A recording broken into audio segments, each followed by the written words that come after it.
Hi, this is Dr. Mike, and we are going to continue with our lecture series. Today, we want to talk about Chapter 6 of Anthropology and our cultural forces that tend to shape personality, identity, and gender. Now, if most of us were honest, we realize that we probably struggle in these areas when we think about our feelings toward other people. I don't know about you, but in the culture that I grew up in, it's very difficult for me to relate or to, walk into a room or, different things that have to do with social identity.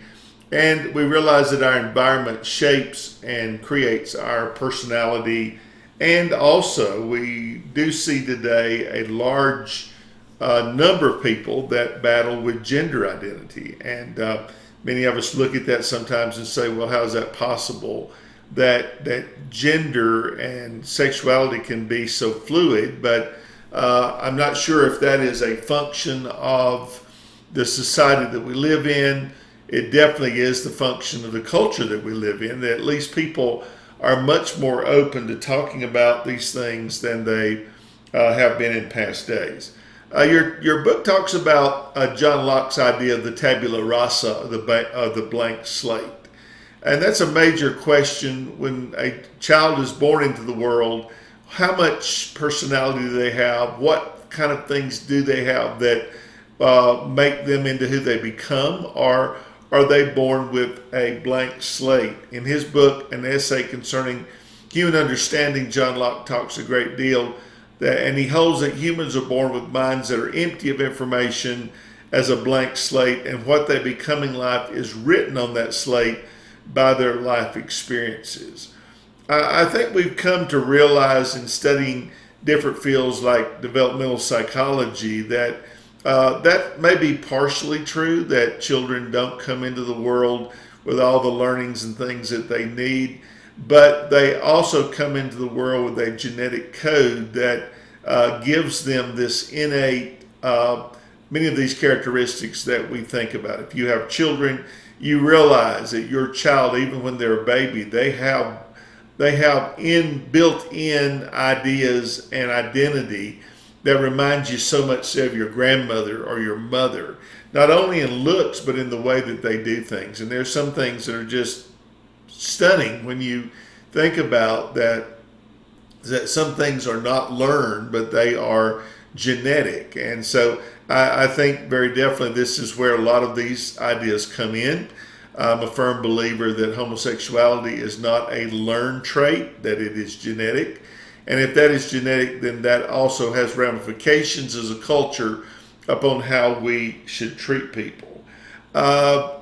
You also know with a child that they will come to a point of self-awareness, and that's one of the interesting things about raising children. I have a little great nephew back in South Carolina who is just over a year old, and in the dark at 4 o'clock in the morning one morning, he is standing up in his crib and holding to the rails and just singing to his heart's desire. I mean, he comes from the other side of the family that are very musically inclined and like to sing, and he's not even speaking yet, and yet he's singing in his baby language. And this has become an every morning thing for my nephew and his wife, is that they hear their baby suddenly start singing in the dark, and he really enjoys that. Well, that's a part of self-awareness, a baby becoming aware of himself and of his hands.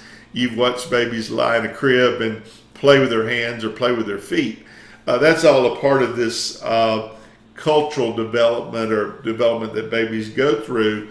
And they have done extensive training and studies on a baby and his need to be held or need to be hugged or need to be showed affection.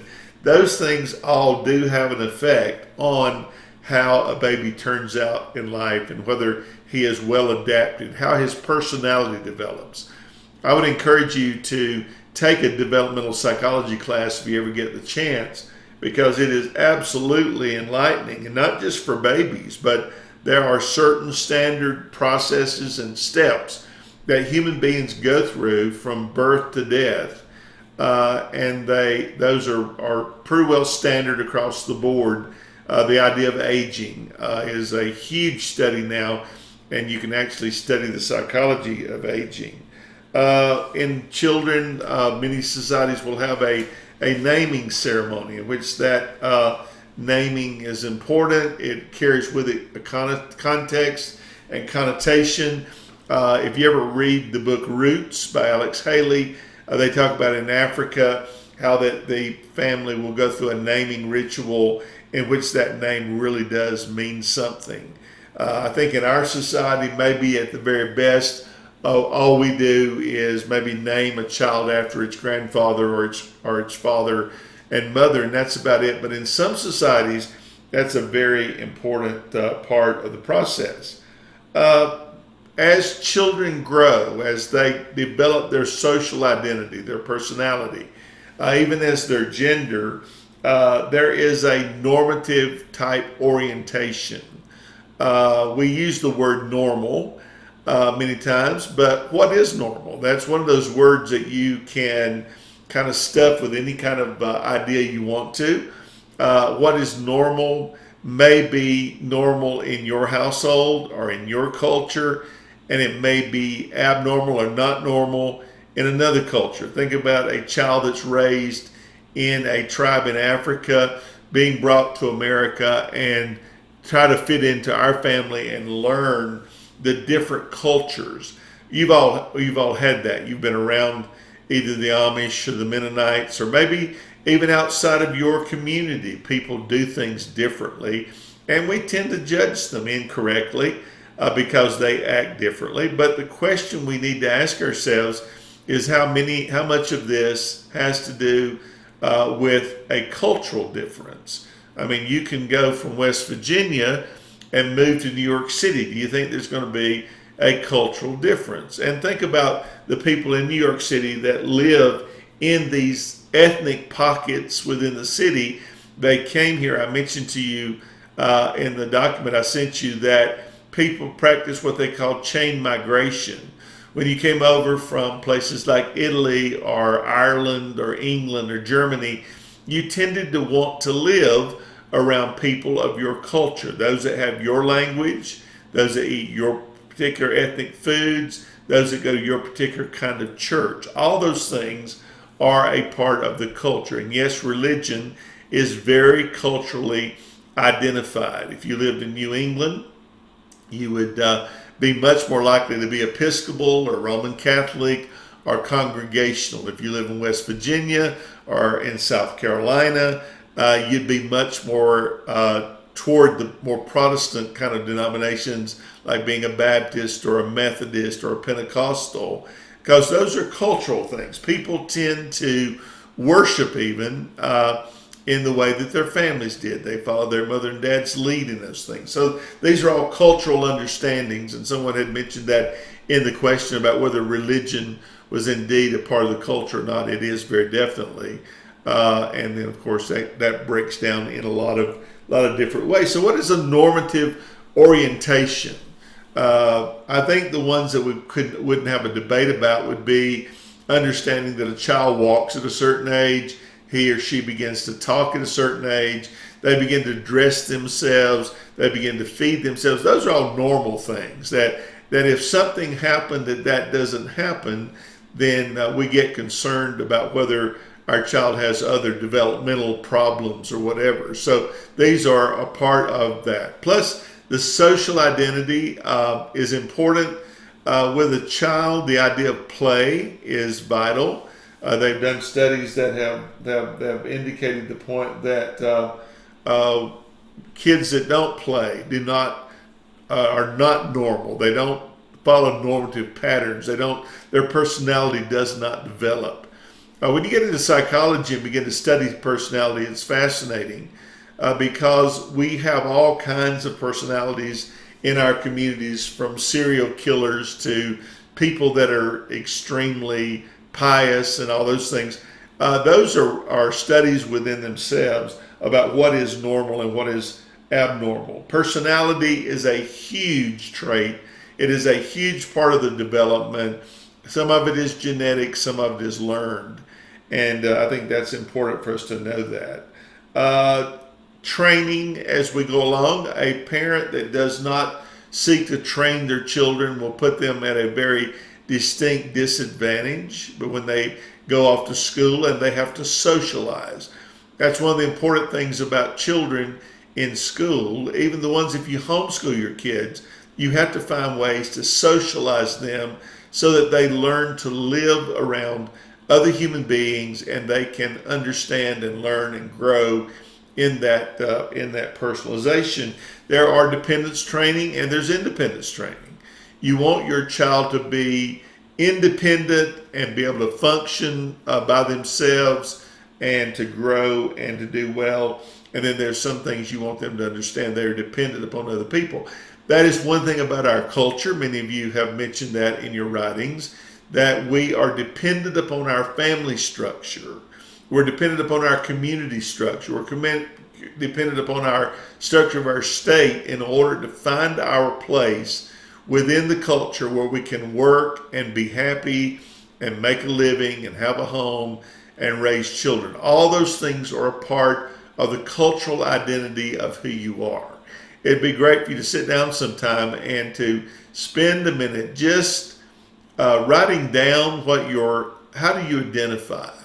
You identify as a family, you identify as an individual, you may identify as a mom, you might identify as a dad, you might identify as a sister or brother, or a daughter or son, a mother or father. I don't know, we could go, there's all pieces of that personal identity that are important. We all have core values as a part of our culture and our society. Many of those were instilled into us by our parents, and that's always an important thing to think about. We tend to believe what our parents believe, and unless we're just completely rebellious, we'll probably stay with that most of our lives. It's amazing. One day, when you're a teenager and a kid, you'll say things and do things. And many of you, if you've had children, have probably heard your mouth or seen your mouth open and heard your mom's voice coming out of your mouth, because your cultural core values will tend to be the same, and you don't usually get away from them unless something untoward happens that kind of pushes you in that direction. But they are very important. The last thing I want to talk to you about in this thing, and that's the idea of gender. This is a very touchy subject today because we see much more of it, not because it is more prevalent, I don't think, but because we're more open to people coming out and being who they are and being transparent. And let me say that they have every right to do that. As long as they don't impinge upon your rights or the rights of other people, they have every right to be who they are. I've already made the statement that that sexuality and gender today seems to be very fluid. And you have to be very careful not to broad brush or pigeonhole or classify people. That's one of the things that I really work on. When I see somebody, not to say, oh, that person is this, that person is that, because they act this way, they do that, because that's not really fair. You don't enjoy people pigeonholing you. I mean, I sent you a reading lately about being a redneck. I've struggled with that most of my life. That's a label people put on you. Oh, he's a redneck, or he's arrogant, or he's this, or he's that. Be very careful about that, because that doesn't work well within the society and the culture that we live in. We see that almost daily now with the fracturing of things that we have put together in order to be able to get along in a culture as a people. We have to work on things. Race is one huge identity structure. That is a social identity that people cannot change. We can either fight over it, or we can disagree over it. But when the day is done within the culture, we have to get along. We have to learn to survive. And there's a lot of those identities out there that are important for you to think about.